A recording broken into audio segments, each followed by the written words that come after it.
Jai Shama Sundar. Jai Gora Hari. Thank you. How are you doing?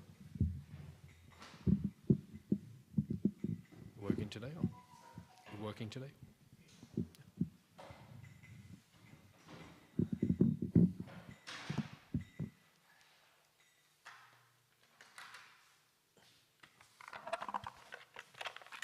What happened?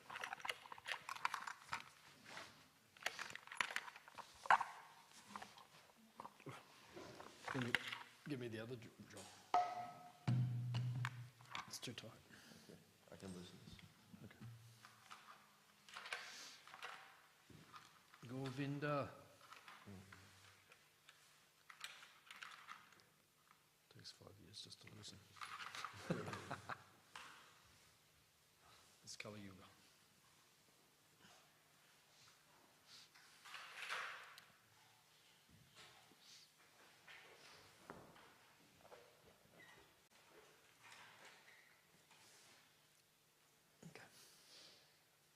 Govinda, Govinda.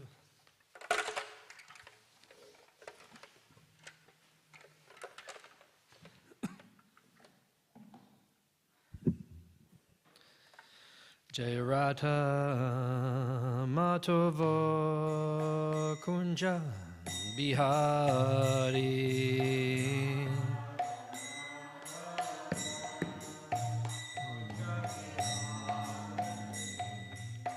Radha Madhava Kunja Bihari.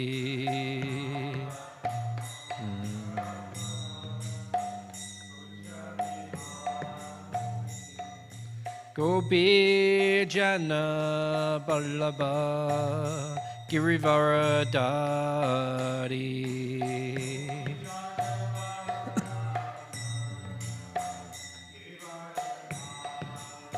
Jaya Gopi Jana Ballabha Girivaradari.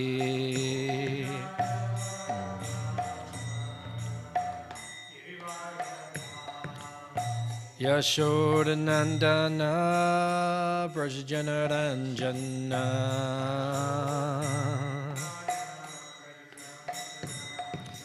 Yashodanandana Brajjanaranjana.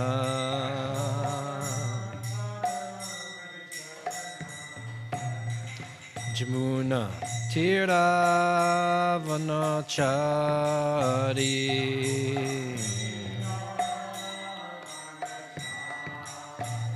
Jamuna Tiravanachari.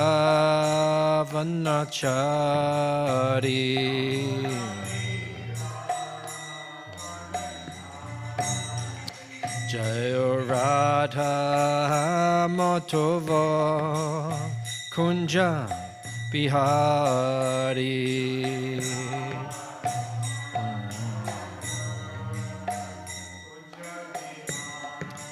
Hey Radha Madhava Kunja Bihari.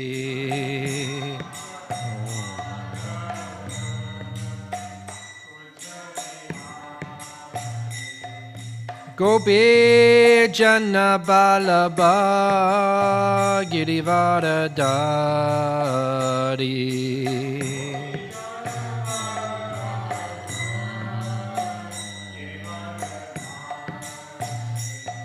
Jai Gopi Jana Ballabha Girivaradari.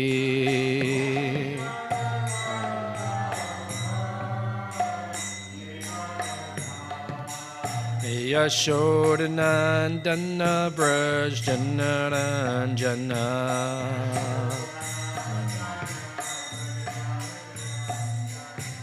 Yashodanandana Brajjanaranjana.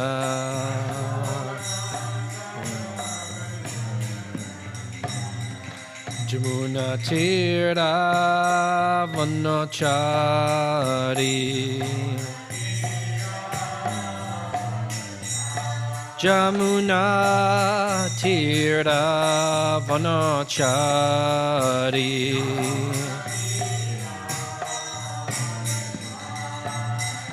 Jaya Radha Madhava Kunja Bihari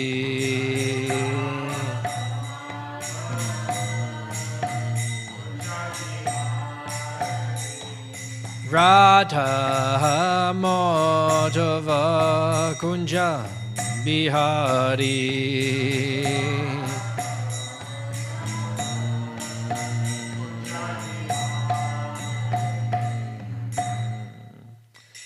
Jayam Vishnupad, Paramahamsa, Paragrajikacharya, Ashtatala Satyashishimad, His Divine Grace, A.C. Bhaktivedanta Swami, Srila Prabhupada Ki, Ananta Koti, Vaishnava Ki, Grantaraj, Srimad Bhagavatam Ki, Nitai Go Premanande, all glories to Sema devotees, all glories to Sema devotees, all glories to Sema devotees, all glories to Sri Guru and Sri Gauranga.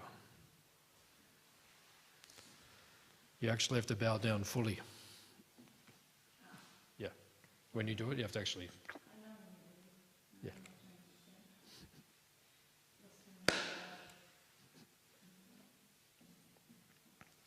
Narayanam namaskritya naram cheva narottamam devim saraswatim vyasam tato jayam udirayat. Om namo bhagavate vasudevaya. Om namo bhagavate vasudevaya. Om namo bhagavate vasudevaya.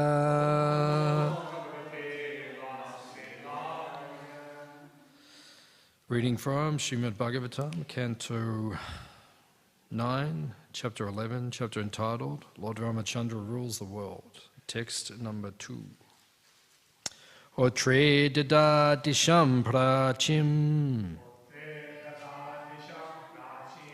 Brahmane dakshinam prabhu Advayave pratichimva Uttaram samagayasa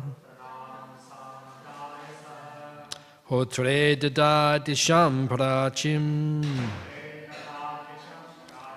Brahmane dakshinam prabhu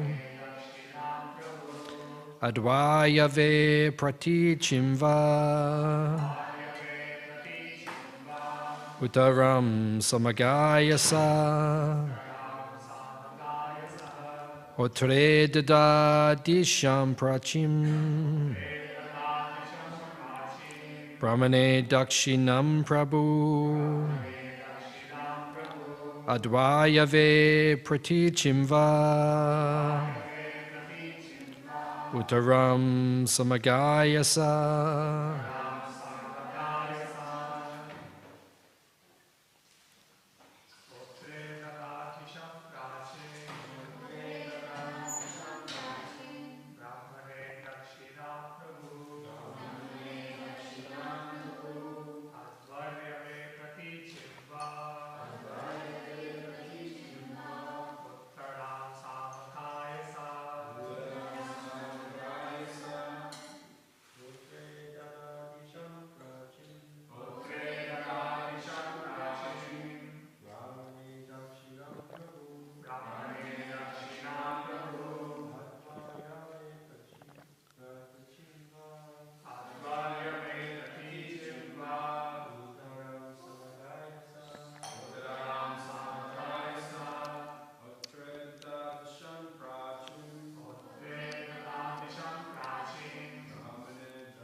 Mataji's.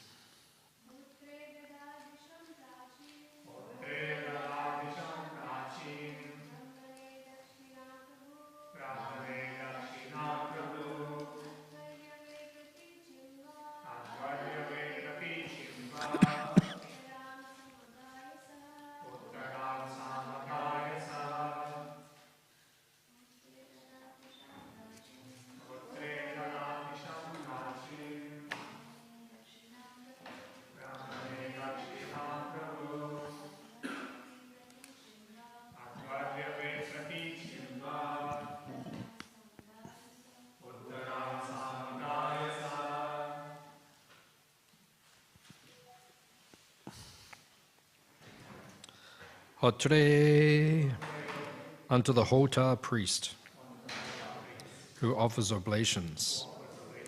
Adadat gave. Disham direction. Prachim the whole eastern side. Brahmane unto the Brahma priest who supervises what is done in the sacrificial arena. Dakshinam the southern side. Prabhu Lord Ramachandra. Advaryave unto the Advaryu priest. Pratichim the whole western side. Va also. Uttaram the northern side. Samagaya unto the Udgata priest who sings the Samaveda. Saha he Lord Ramachandra. Translation and purport by His Divine Grace A.C. Bhaktivedanta Swami Prabhupada. Lord Ramachandra gave the entire east to the Hota priest, the entire south to the Brahma priest, the west to the Advayu priest, and the north to the Udgata priest, the reciter of the Samaveda. In this way he donated his kingdom. Translation responsively. Lord Ramachandra gave the entire east to the Hota priest, the entire south to the Brahma priest, the west to the Advayu priest, and the north to the Udgata priest, the reciter of the Samaveda. In this way, he donated his kingdom. Text number 3. Therefore, thinking that because the Brahmanas have no material desires, they should possess the entire world, Lord Ramachandra delivered the land between the east, west, north, and south to the Acharya. After thus giving everything in charity to the Brahmanas, Lord Ramachandra retained only his personal garments and ornaments. And similarly, the queen, Mother Sita, was left with only her nose ring and nothing else. All the Brahmanas who were engaged in the various activities of the sacrifice were very pleased with Lord Ramachandra, who was greatly affectionate and favorable to the Brahmanas. Thus, with melted hearts, they returned all the property received from him and spoke as follows. Purport. In the previous chapter, it was said that the prajas, the citizens, strictly followed the system of Varnashram Dharma. The Brahmanas acted exactly like Brahmanas, the Kshatriyas acted exactly like Kshatriyas, and so on. Therefore, when Lord Ramachandra gave everything in charity to the Brahmanas being qualified, wisely considered that Brahmanas are not meant to possess property to make a profit from it. The qualification of a Brahmana are given in the Bhagavad Gita 1842, Samo Damas Tapa Socham, Shanti Ajavam Evacha, Gyanam Vigyanam Ashtikyam, Brahmakama Swabhavajam. Peacefulness, self-control, austerity, purity, tolerance, honesty, wisdom, knowledge, and religiousness. These are the qualities by which the Brahmanas work. The Brahminical character offers no scope for possessing land and ruling citizens. These are the duties of a Kshatriya.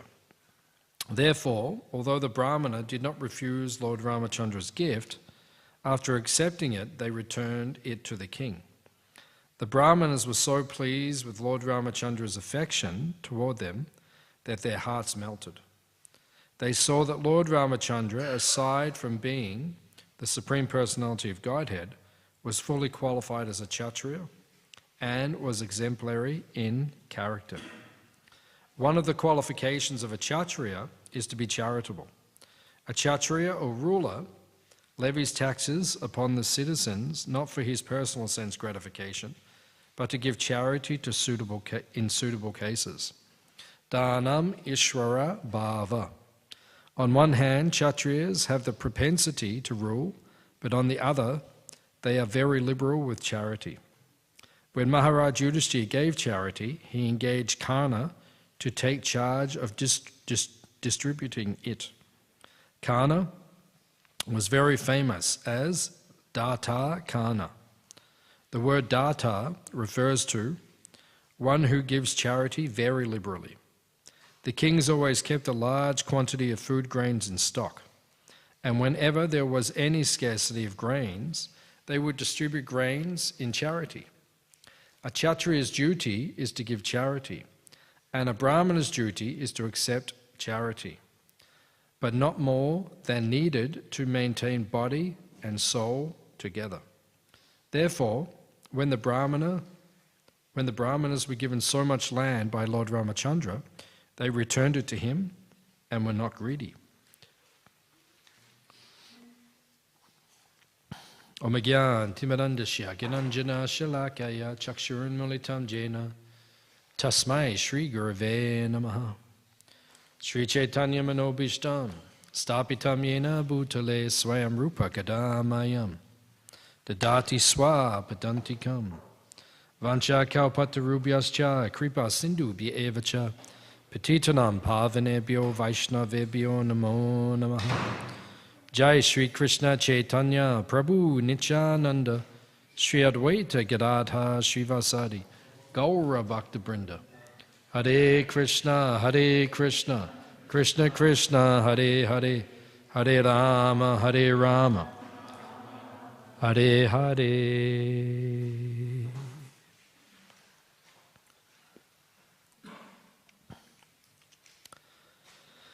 So these two chapters are describing the pastime of Lord Ramachandra.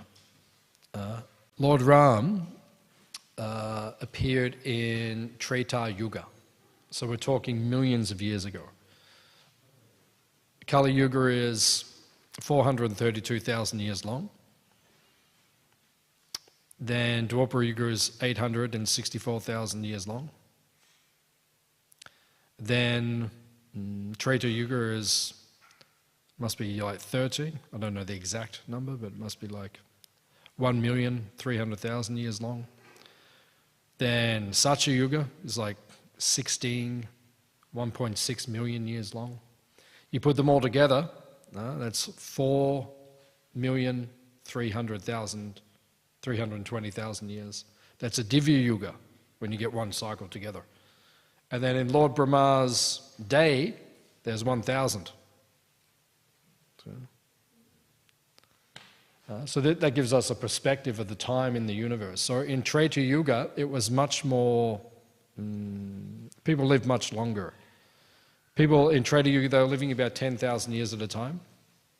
And Lord Ramachandra, he was ruling during that time. And it says during his rule, it was so pious, so auspicious, it would only rain at night. So then you get up during the day and the weather was calm and perfect. When the weather is not auspicious, that means there's impiety within the society. Just like you see the big floods around the world. Texas just had big flood. China had big flood. A few other places also. Australia, actually. They had that flood about a month ago up in New South Wales. Said once in 500 years, that flood. The whole town was underwater. So this is because of impiety. Now, when the citizens are pious, this won't happen. Now, you'll have like calm, peaceful situation in society. But when people are not pious, then everything becomes disjointed. So people lived for much longer at that time, during Lord Ramachandra's reign. And it describes that people were following the Varnashram system. We hear about Varnashram within Bhagavatam, within Mahabharata, within the Vedas. It's not really there now. We don't really have a lot of Varna. Like you don't meet a devotee And you don't say to the devotee, which Varna are you in? You don't say, are you Brahmana, or are you Kshatriya, are you Vaishya, or are you Sudra? Like that. Because, probably all of us would say we're Brahmanas, or maybe Kshatriyas. Few of us might say we're Vaishyas. Probably none of us would say we're Sudras. Although in the Shastra it says, Kalo Sudro Sambhav, which means in Kali Yuga we're considered by birth Sudra or less. So previously they were following a Varnashram system. People were more they had the natural qualities of the Varnas. Even we see it in Kali Yuga, we see that devotees generally have some inclination towards one of the Varnas. They have like more Brahminical nature, or more Kshatriya nature, more like managing, or Vaishya, some devotees good making money. Sudra means some devotees just like to do service, menial service. So everyone has their different natures, roughly there, but we don't identify with it strongly. Even sometimes I've heard devotees say, I am a Brahmana. I've heard devotees say that. I am Brahmana. I am a Brahmana. Yeah, maybe. According to previous standards, the Brahmanas were much more powerful. They had particular quality. You have to be careful of this, actually. If we have to understand who and what we are, if we identify ourselves as anything, it's Vaishnava Bas. Right? We're just trying to be a Vaishnava. We're not even Vaishnavas at this point. One time, some devotees fell down. They left Krishna consciousness while Prabhupada was here. And devotees fell down, they left Krishna consciousness. Prabhupada said, if they are Vaishnava, why are they falling down? A Vaishnava doesn't fall down. Prabhupada did not fall down. Why? Because he's a Vaishnava. We are Vaishnava Bas, which means shadow. Just like you have your shadow, that's what they call it, right? Has it got another name, our shadow? No, okay, shadow. I thought we had a particular name for it. Anyway, so our shadow, which is there, then it's not us, it looks like us, but it's not exactly, it's a shadow. Right? So Vaishnava Bas means we look like a Vaishnava. We put on the tilak, kantimala, dhoti, sari. We look like Vaishnava, Vaishnavi. But we're Vaishnava Bas because in the heart it is not pure. My heart is not pure, so I can't claim to be a Vaishnava. I could fall down from Krishna consciousness. Right? Prabhupada said Maya is very powerful. Srila Prabhupada once said, if I have one criticism of my disciples, it is they do not fear Maya enough. Maya is very powerful, much more powerful than us. If she wants to take us, she can. Right? She knows what your price is and she can offer it. She knows. She knows what it'll take to take you away. If she's not taking you away, that's just because Krishna is glancing on you and Maya is saying, okay, I'll be a little bit easy on this person. When Krishna says release that person, then Maya will completely release us. But Krishna has not said that yet. That's why we're kind of in this juxtaposition. We're kind of like, we're in the internal energy to a degree, Taivi Prakriti, but we're also very heavily influenced by Mahamaya. Mama Maya Durachaya, Krishna says in Gita, it is very hard to overcome Maya. Right? Maya is very powerful. Because what does Maya make you believe? You are the body. We all believe we are the body. We act like we're the body every day.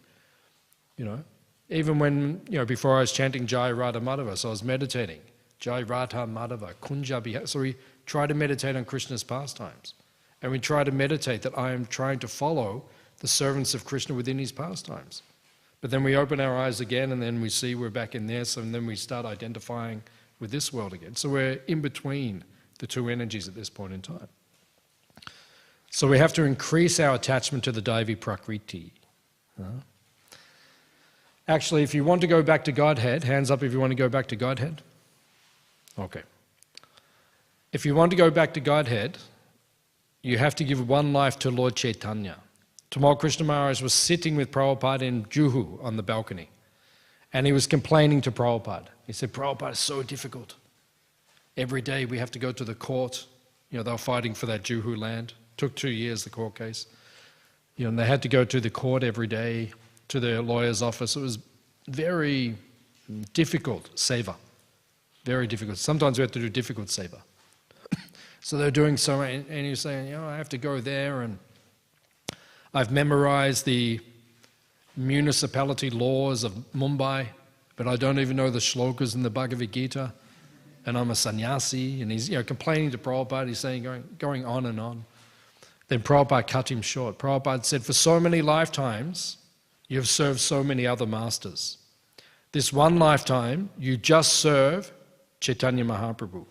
And at the end of your life, whatever you are lacking, Lord Chaitanya will cover that, and he will take you back to Godhead. Srila Prabhupada ki. So if you want to go back to Godhead, that's how you do it. You just give one life to Lord Chaitanya, to serving the Sankirtan movement.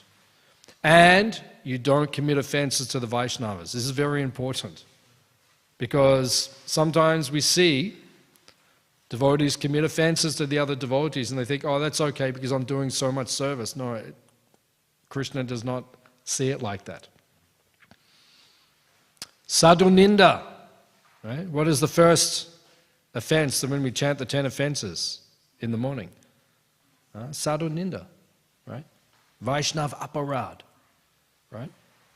This is explained by Mahaprabhu in Chaitanya Charitamrita. Even if you're doing so much service, but if you are offending the Vaishnavas, it restricts your access to the mercy of Krishna. And sometimes the devotees are offending the devotees, and they think they're not offending the devotees. Then maybe go to the devotees and ask them if they're offended. You know, I'm not offending the devotees. My guru wants me to. I've heard devotees say that. My guru wants me to do. How do you know your guru wants you to do that? That's a very proud statement. Why don't you ask your god brothers and god sisters their opinion? And if they all say, yes, you're doing the right thing, okay, maybe you're doing the right thing. But if you're just saying yourself, then maybe you're committing offenses to the devotees. You have to be very careful. Just like if you have a bank account, hands up if you have a bank account. Hey, Brahmacharis put up, what's this? Huh? Yeah, what? All right, I want to see the balance. I want to see. So, we all have bank accounts, except for the Brahmacharis. Brahmacharis in Kali Yuga, even they have bank accounts. But okay, so we all have bank accounts. Let's just be honest like that. Okay, so we have bank account, right? But if you have a problem with the bank, right? Sometimes you have a problem with the bank. Block the account. You could have $1 million there, but you can't access it. That's what it's like if you commit offenses to the Vaishnavas. If you offend the devotees, Krishna's mercy is there, but you can't get it. And you might even think you're getting Krishna's mercy, but you're not getting Krishna's mercy. Just like we have this Ritvik philosophy. We've had a whole break-off from ISKCON. Actually, that's aparad to the Guru, because you're not obeying the order of the spiritual master. Prabhupada's, you read it, I read it the other day actually, May the 28th, 1977. The devotees came to Prabhupada. Prabhupada said, if you have any questions about when I am gone, ask them now. So they had 5 questions, they came, right? Their leaders came. Satsarup Maharaj, Tamokrishna Maharaj, you know, many came. They asked Prabhupada 5 questions. One of them was, what happens with the disciples after you look? Would they become your disciple or like that? So when you read it, it is clear. Prabhupada said, Guru, you will become the Guru, right? It's very clear. Prabhupada makes it. And when everyone left the room, right, I've heard the devotees say no one felt like there was confusion about the instruction. However, I read it the other day, you could, right, if you had a certain motivation, read it differently. You could, and that's what they've done. So now they have this philosophy that Prabhupada is the last acharya and we're all taking initiation from him. Right? When you get the initiation, you're actually Prabhupada's disciple. Even I was in Vrindavan one time and I met one devotee and I said, oh, who are you initiated by? He said, Prabhupada. And I looked at him, he's about 30 years old. And I'm like, okay, so either he's really advanced and he's gone into the spiritual pastimes and he's met Prabhupada and Prabhupada gave him initiation, or he's not following, he's not following Prabhupada's instruction. So if you do like that, it is Vaishnav Aparad. It's actually Guru Avagya. You're offending the Guru. Don't disobey. What's the third instruction? The third offense against the holy name. Do not disobey the orders of the spiritual master. Right? Prabhupada gave an order, now you're not following. All the mercy is there, but you cannot access it. Right? You may not be guaranteed to go back to Godhead. You have to be very careful. Right? If you want to go back to Godhead, like before we said, give one life to Lord Chaitanya, don't commit offenses, don't disobey the order of the Guru, then Lord Chaitanya will cover, because I can tell you now, honestly, I know I am not going to be a pure devotee at the time of my death. I know it. I know I'm not going to transcend all my material desire. I know that. But I'm going to try my best to give everything in this life I can, as much as I can, to Lord Chaitanya's mission. And at the end, I'll pray very humbly and I'll say, if you want to cover what I'm lacking and take me back, then that is your mercy. And if you want to send me back for another lifetime, and then I have to serve in ISKCON again, that's okay as well. I can do like that. Because the prasadam in ISKCON is quite good. So what's the problem? It's not really a problem, is it? Like, we do take birth again, it's not really a problem. We come into ISKCON, we do more seva, right? We take very nice prasadam, we get to preach. Just do it again. It's not bad. But if Lord Chaitanya is very merciful, he might even take us back to Krishna. He might do that. That would be wonderful. But I know for a fact I'm not going to be qualified. If it's based on my qualification, I know for a fact I'm not going to be qualified. But if Lord Chaitanya is very merciful, anything can happen. Right? And Prabhupada has said it, so I have faith that maybe that can take place. So that is where we stand. So that's how you go back to Godhead. You just give one lifetime. Prabhupada said, do not leave our camp. Do not leave. Sometimes you see devotees, they go outside of ISKCON. ISKCON is not perfect. Right? One time Prabhupada said to Brahmananda Prabhu, ISKCON is not going on because of you, it's going on in spite of you. Right? That's what it's like. Sometimes, it's like we're like the monkey army of Lord Ramachandra. We're like all the monkeys, right, running around trying to do some service. Sometimes we get it right, sometimes we know behind the scenes what happens, right? But we're trying our best to serve. And then that is accepted by Lord Chaitanya, right? And then maybe Lord Chaitanya will be very merciful on us and maybe he'll take us back to Krishna. But you have to be very careful you don't commit offenses. Even there was one devotee, I was discussing with my wife yesterday, you have to be very careful of Guru Avagya, right? Because offense number 1 and offense number 3 are very closely connected, right? To disobey the order of the spiritual master, to blaspheme the devotees. Okay, why are they connected? Because if you disobey the order of the spiritual master, you will lose your taste and then you'll begin to criticize the devotees, right? It's directly correlated. Or, the other way, if you criticize the devotees and offend the devotees, you'll lose your taste and you'll stop following the order of the spiritual master, right? They're closely connected, these two offenses, right? So you have to be very careful. That's why Prabhupada sometimes he says spiritual life is a razor's edge.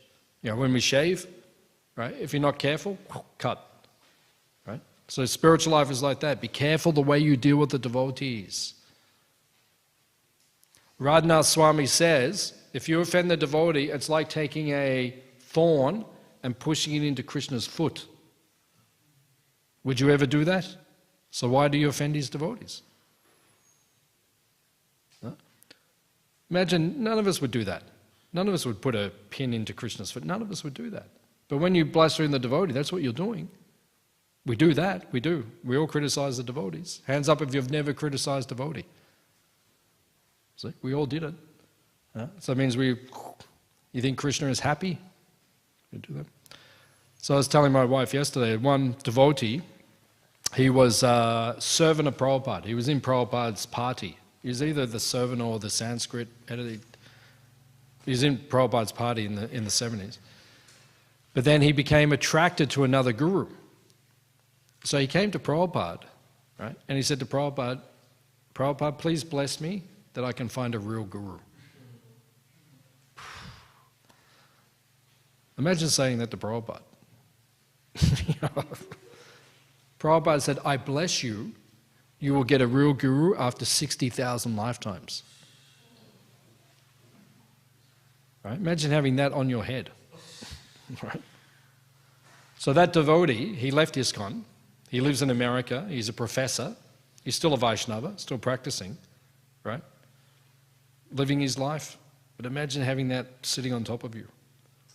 Right? I couldn't do it. I would run to Prabhupada. I'd fall down in front of his murti, I would cry and I'd say, please forgive me. So you have to be very careful with these things. So Lord Ramachandra in his time, people were brahmanas, they were kshatriyas, it was very clear. In Kali Yuga it's not so clear. So we should not become proud. Sometimes I hear devotees say, I'm brahmana. Yeah, okay, maybe you're brahmana. Maybe you're brahmana. Some devotees definitely they're brahmanas. They definitely have the qualification, but don't go around saying that. When someone says, who are you? Just like, Bhaktisiddhanta Saraswati Thakur, Prabhupada's guru, his disciples would come, he would say, Dasosmi. That's how we think of ourselves. Like, I'm Keshava Dasa, right? I always forget the second part. Right? I'm just Keshava. Right? No, you're Keshava Dasa. That's why we get the name at initiation, but we always forget the second part. Right? We are just the servant. Gopi Bhatu, Pada Kamalayo, Dasa Dasa, Anudasa. That's all we are. We're just servant of the servant. And we're not even very good at doing that. Right? We're not even very good servant of the servant of the servant of the servant. So then what's the use of going around saying, I'm Brahmana, I'm Kshatriya, I'm Vaishya, I'm definitely not a Sudra. But Shastra says, Kalo Sundro Sambhava, you are. You were born less than Shudra. You only became something because of Prabhupada. I always say this to Prabhupada when I go to Vrindavan and I go to his samadhi and I see him. In his samadhi I see his dad. I always say, I was nothing before I met you, Prabhupada. I always say that to him. Because before I met him, I was just one guy living here in Melbourne, with a nice haircut, going around, not doing anything particularly significant with my life. And then I was very fortunate, I got one of Prabhupada's books, and Krishna was making my life uncomfortable enough that I read the book. I probably wouldn't even read the book, but my life was uncomfortable enough that I read it, and then I got struck. That book was called Coming Back. And there's one story in there about Jad Bharata. And when I read that, and I read Jad Bharata, he was not attached to anything. And I thought, that's how I want to be. I want to be like that. So then I came to Hare Krishna Temple, 1989, walked in. I was dressed in my suit. Looked because I thought I'm going, so I have to look very nice, so I walked in. I came here, and for 40 minutes, there was no one there. It's not like that anymore. Now it's always busy, people walk around. There's no one here for 40 minutes. Just me and the fish.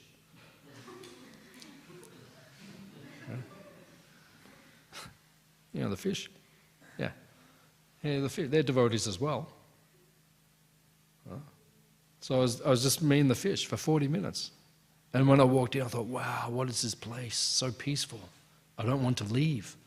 That's how I felt. I don't want to leave this place. So they were sitting here, just outside on the chair, just out.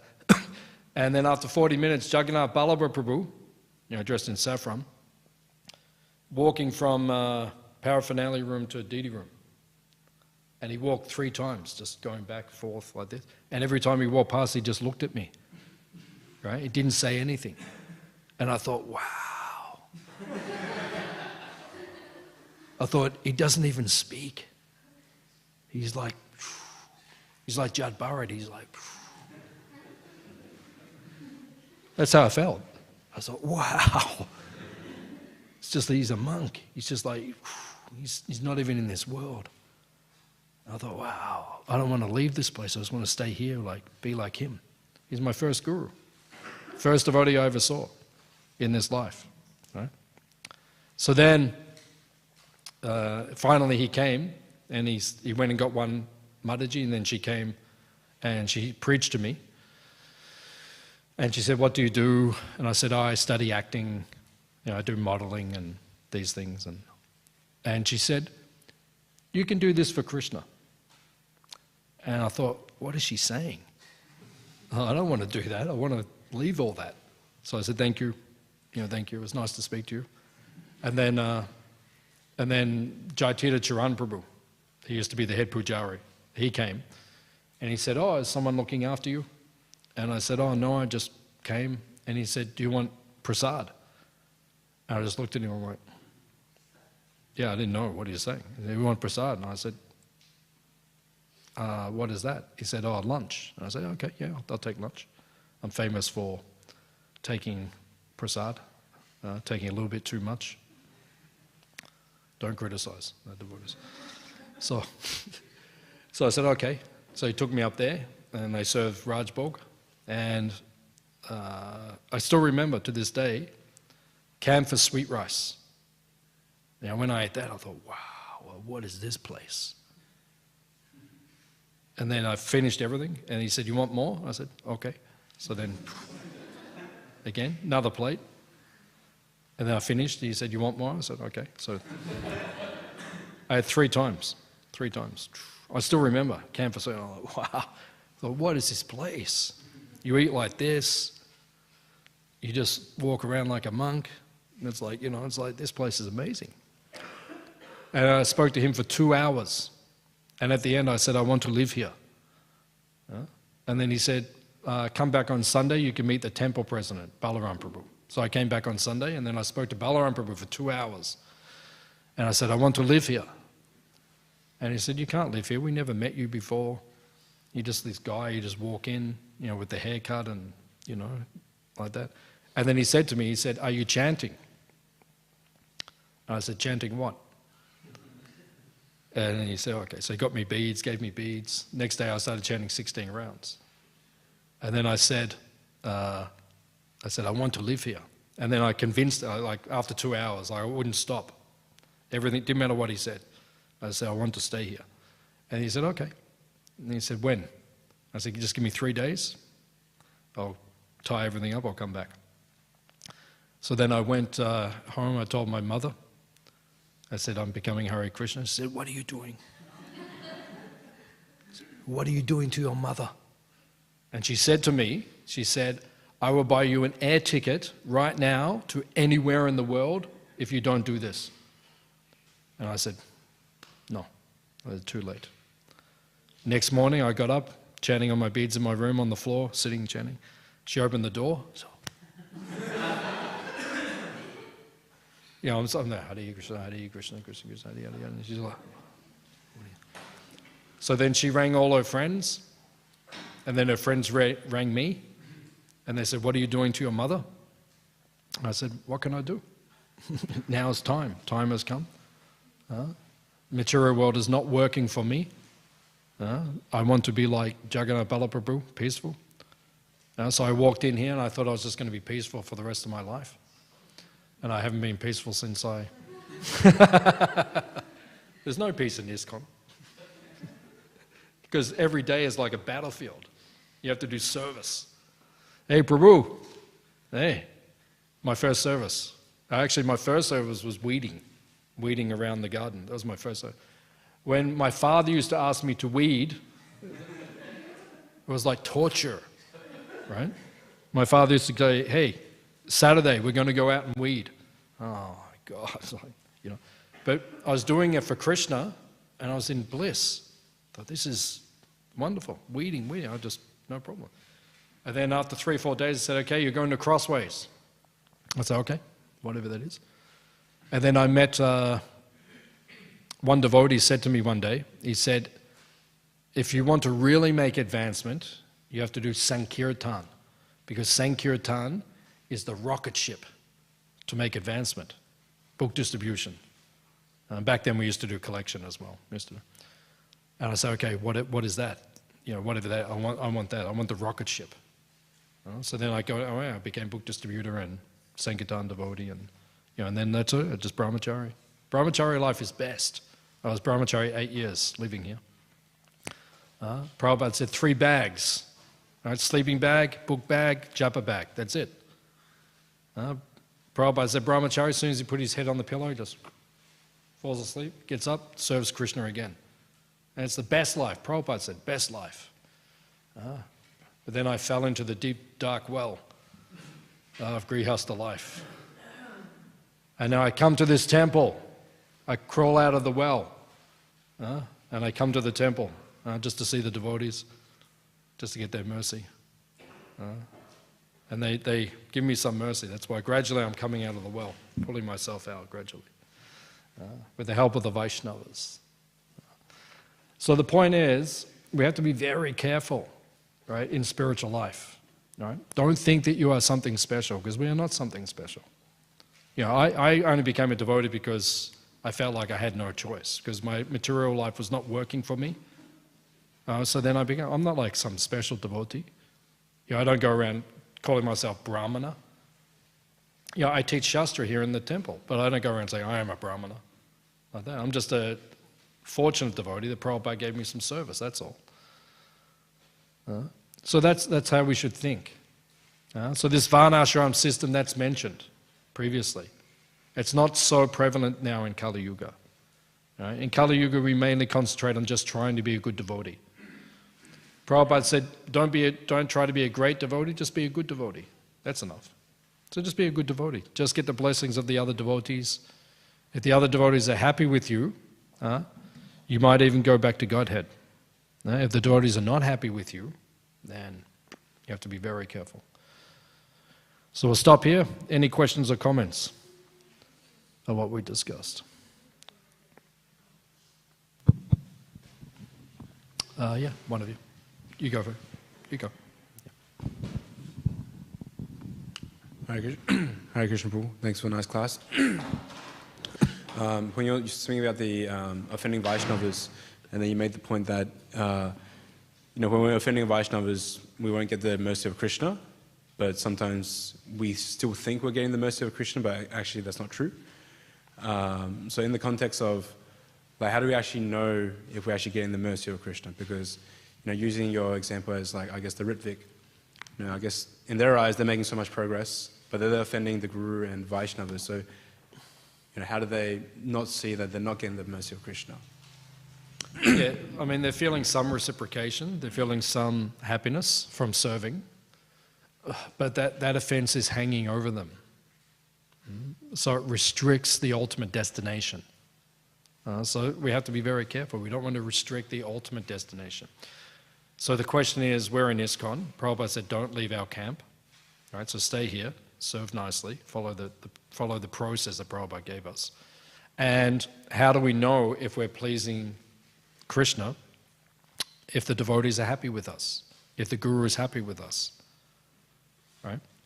Like sometimes we might upset a devotee or something, so if we do that, then go to the devotee and say, even if you're more senior than them, if you feel like you've upset them, you should go to them and try to make amends. We shouldn't have negative relationships with devotees. And if that happens, we should do something about it. Sometimes I know devotees in our congregation, they haven't spoken for years. What's the point of that? Why not just go to each other and bow down, offer a and say, listen, I'm sorry, there's some misunderstanding we had. But please, let's not, you don't have to be best friends, but still, you shouldn't keep these kind of relationships with others. So make sure the devotees are happy with you. In general, the devotees should be happy. And the other way of understanding if Krishna is pleased is the deities. Right? Prabhupada said, if Krishna is smiling, like, we have these beautiful deities here, right? So we come before them, and if they're smiling, we know, okay, they're happy. You know, sometimes I walk in, I bow down, I look up, and they're smiling. I think, oh, that's nice because they're satisfied. Other times I can see they're a little bit withdrawn, reserved, and I think, okay, then I have to reflect. You know, that's why we come before the deities, because you reflect. And then sometimes in your heart, you know, they say to you, okay, maybe this happened, that happened, I'm not so satisfied, and then you have to rectify that. Everyone will give you have a special relationship with each one of them. You know, for me, you know who gives me the hardest time out of everyone?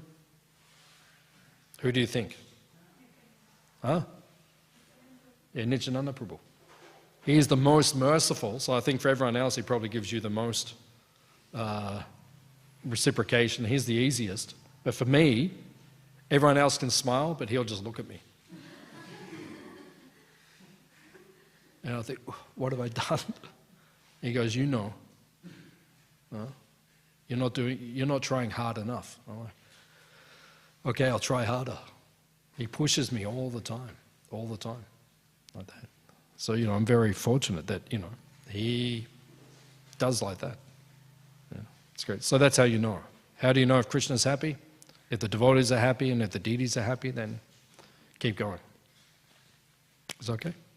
Okay. Question?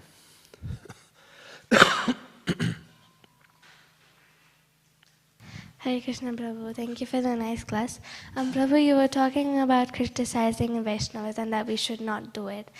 So my question is, if I mentally criticize a devotee in my mind, but don't speak to anyone about it, so if I sincerely confess in front of Krishna that, you know, I did this, will he intervene? Because if I go up to that devotee saying, you know, I did this, will you please forgive me? I think that wouldn't that make the problem much bigger and complex? Yeah, if we got reactions for everything we thought about the other devotees, we would all be dead. Because we do. We are like, I'm very critical. Just my nature, I'm very critical. But if everything that goes in my mind, in Kali Yuga, you don't get the reactions for what you think, which is fortunate. Because if I got the reaction for everything in my mind, I'd be like, yeah, I'd be in a wheelchair right now. So, yeah, if you're thinking those things, the main thing is change the way you think. You have to learn to do that, right? When you see your mind is criticizing, look for something good. Because every devotee has something good, okay? So then look for something good and then train your mind not to see the negative thing.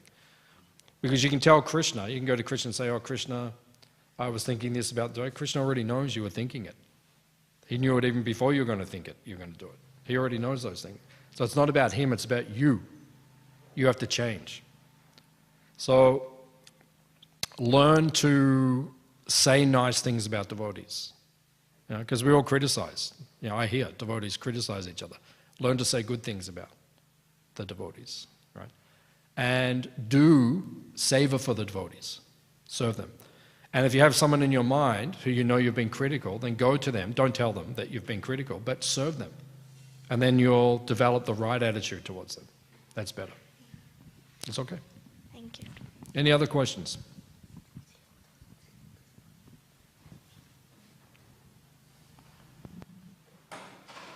Okay. Srila Prabhupada ki.